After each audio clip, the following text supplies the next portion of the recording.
नमस्कार, जय श्री कृष्णा। मैं अब आपको आगे की कहानी सुनाती हूँ, जो माँ की तांडव की रचना होती है, उसकी मैं आपको आगे की कहानी सुनाती हूँ।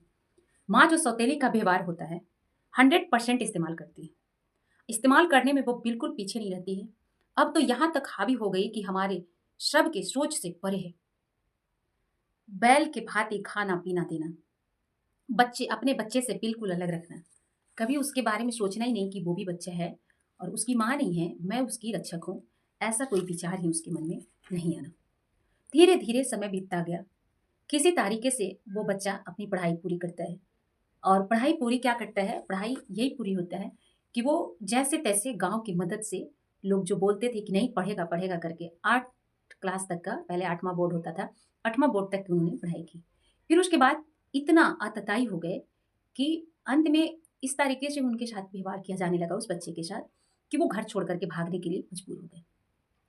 हुआ भी वही, सारे कुछ हो जितना भी था, सब कुछ देखते हुए, नज़रअंदाज करते हुए, उन्होंने घर छोड़ कर के भागने का फैसला किया और भाग भी गए।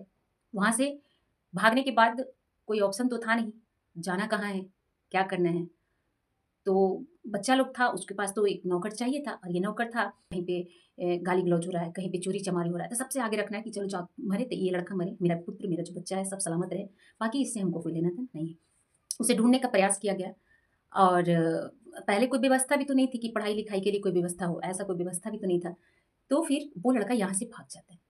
उम्र करीबन यानी कि 12-13 साल का। गाँव में इतना ही में पढ़ लिया करते थे लोग। तो फिर से उसे तलाश करके लाया जाता है। उसे ढूँढा जाता है कि आखिर वो भागा कहाँ? उसे ढूँढ करके फिर वहाँ से वापस लाया जाता है।